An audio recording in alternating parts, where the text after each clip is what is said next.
Hello everyone, welcome back to the channel. We have an emergency edition of spoiler talk for you right now. They went and gone and previewed something that I don't think anyone was expecting and could be very broken. So here we have Jeweled Lotus. This is real, this exists. Jeweled Lotus is 0 mana for an artifact. Tap and sacrifice Jeweled Lotus. Add 3 mana of any one colour. Spend this mana only to cast your commander. So they went and took the most powerful card in Magic and made it for commander. This is... I'm in two different minds on this. I'm trying to work out if this goes in every deck or not, and I don't know what my opinion is yet.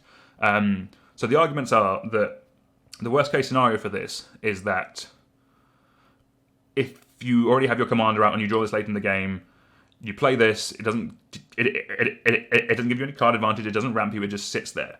But that does mean that the worst case scenario is that then if your commander then dies, you can then... This basically takes off command attacks. This guarantees you 1 command attacks reduction, which I don't think is terrible. The best case scenario is obviously that you get this early and you ramp up your commander 3 turns earlier.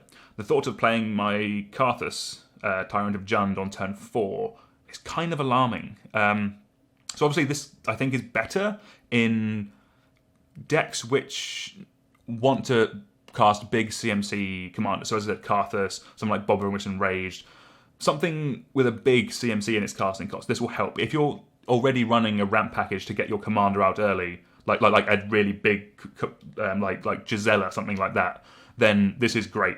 This goes in that deck. If you're running an artifact deck where you can get value out of this again and again, then it goes in that. That's really good, like Goblin Welder or something like that. If you're playing Goblin Welder, this would go in that kind of thing. And then it probably goes in Muldrotha, just because you can ramp out Muldrotha early with this, and then just bring it back for free 1 turn. Then if someone kills your Muldrotha, use this to recast it, and then it seems really good. So, yeah, this card seems really, really good in certain types of decks. So on the one hand, I'm not a massive fan of auto-includes. My biggest fear is that this is something that's played in every deck, or it's a card that people want to play in every deck. Yeah, I'm not a massive fan of auto-include, so I'm fine with something like Command Tower, because it's a nice budget option which helps fix mana and helps people do the thing they want to do. If they came out tomorrow and banned Sol Ring, personally I wouldn't have a massive deal with that. Like, yes, Sol Ring's a good card, we all know that, but if they were to ban it, it would open up another slot, which you could replace with something else, something ramp that's more in line with what the deck wants to do, so that wouldn't be the end of the world. But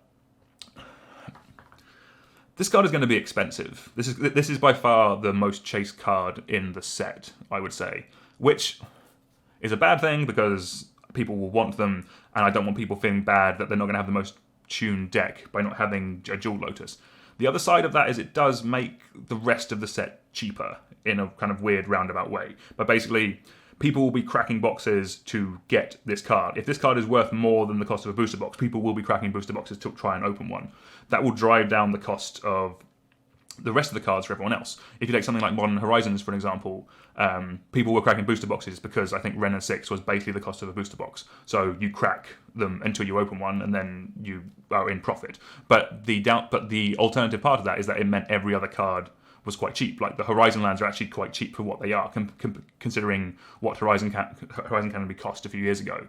So yeah, that's a pro, I guess. I would be happy if I opened one, but I'm not going to pay 100 quid for one. I don't think this is...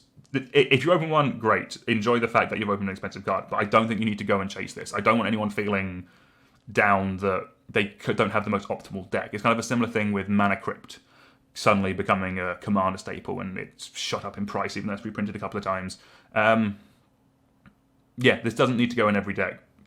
So on the pro side of things, I guess, is that there's been a big conversation recently about getting rid of the reserve list, reprinting cards on that. This isn't a video about that, but it does show that they're willing to take expensive cards that are on the reserve list and reprint them for Commander. They could not have picked a bigger statement for that than this card. Reprinting the most powerful card in Magic, but just for Commander, is definitely a way to show people they're willing to do that. Is this the correct way to do it? Ooh, knows? Because Black Lotus is banned in Commander, so it was never really an option anyway. I think when people say get rid of the reserve list, they want, like, Gilded Drake to be reasonable, that kind of thing. But what do you all think? Is this a mistake? Is this a good thing? Do the pros outweigh the cons? I'm not entirely sure where I land yet. I guess only time will tell. Let me know what other reserve list cards you'd like to see get the Commander treatment. How would they work? That kind of thing. And again, thank you for watching, everyone. Like, share, subscribe, all that good stuff. And I will see you all soon.